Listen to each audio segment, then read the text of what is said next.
Hi, Andrew here, and boy, am I glad I've been exercising a lot these last 9 months. Why? Well, yesterday we got us a bit of a storm. We got somewhere between 6 and 9 inches of heavy, wet snow. Shoveled the driveway and the walk twice. Well, I didn't. My kids did once, and I did the other. But when I finished last night, my little guy, he was helping me do the second shovel before my wife shoveling before my wife got in, and I shoveled all the way to the end of the apron of the driveway and left the next 4 or 5 feet out in the road. I left the snow, and he said, "Daddy, why didn't you shovel the rest of it?" I said, "That's for the snowplow." I don't think he quite understood. But basically what I was doing was leaving a nice layer of untouched snow so that when the plow came by in the middle of the night and threw all of the packed, compressed, nasty stuff, it was going to land on this layer. And there would be a nice layer at the bottom of soft stuff so that I could get my shovel underneath it. Even in spite of that, it was a half an hour to get not that much. Two car driveway, and our lot is 40 feet wide or something. But just to get all that shoveled, plus dig out an 18-inch high, 4 or 5 foot wide hump of packed crap in the driveway, took 25 to 30 minutes. Now, I was laughing about this. Oh, sorry. Why am I glad I exercise a lot? Because I could do it. One of the leading causes of wintertime heart attacks is old farts like me who go out and shovel without being ready to do so. It's a lot of work. How is it a lot of work? How much work? Well, my average heart rate for this, I looked it up. I was laughing with one of the guys at work. I looked it up. My average heart rate was about 120. And my peak heart rate was in the 130s, and he's like, "Whoa, that's a lot." And it's like, no, that's nothing. I regularly, when I play hockey, I get my heart rate up into the 170s. And he's looking at me like, "Are you kidding? You crazy?" He says, yeah, my resting heart rate's about 60. I told him the story of my last blood pressure check and the resting heart rate of 59. And how the last time I played hockey, when I was measuring my heart rate, sort of 3 years ago, I actually touched into the 180s. Now, if you take 220 minus your age, me getting my heart rate into the 180s is dead on the ice of a heart attack.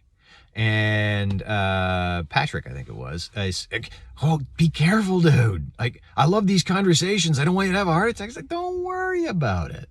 I'm fine. I can crank my heart rate. I can triple my heart rate. I can take it from 60 to 180. And I'm not gasping. Well, I'm huffing and puffing, but I don't have any pain from it. I have trained my heart to do this. It's fine. I played hockey with a guy who was even bigger. He would go from 150 to 190, and he's 5 years older than I am. Our hearts can handle this. His doctor was worried about his heart stopping just because when he sleeps, his heart rate drops into the 40s. But he's not worried about a heart attack.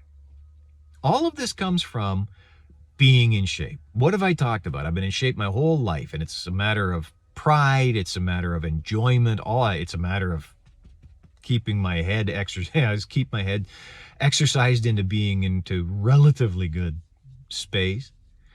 And the idea that somehow my heart rate being up in the 120 range is a danger is something that I just, no biggie.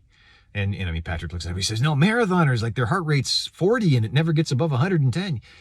Yeah, but they're a different beast. They're running in a different way, and they're driving their heart rate down. I suspect that ultra deep divers, the guys who put those whale tails on and swim down, hold their breath for 6 to 8 minutes and swim however deep, they got heart rates down there as well. Well, 60 is a pretty healthy resting heart rate.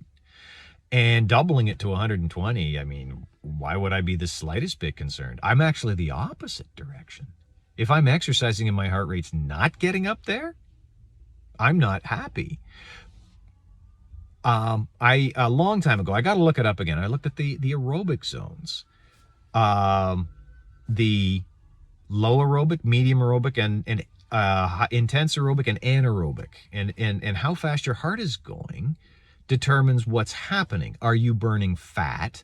Converting it for energy? Are you burning your glycogens? Or are you going into anaerobic burn? And actually, that's when you get the soreness and stiffness in your muscles. I maybe my readings on that are out of date, but I'm in no way, shape, or form concerned about having a heart rate of 120 for a half an hour of shoveling the snow. What I am concerned with is being able to spend that half an hour shoveling the snow. I listened to an interview with the great copywriter Bob Bly, and I enjoyed the sunrise. It was dark when I started and daytime when I finished. I enjoyed moving the old carcass around and getting the heart rate and the breath rate up. And a peaceful morning. It was great. All because I'm in good shape and getting in better shape. Thank you very much for watching. That was my time. Now is your time. And in the meantime, take care of yourself as I try to take care of me, and you'll see me soon.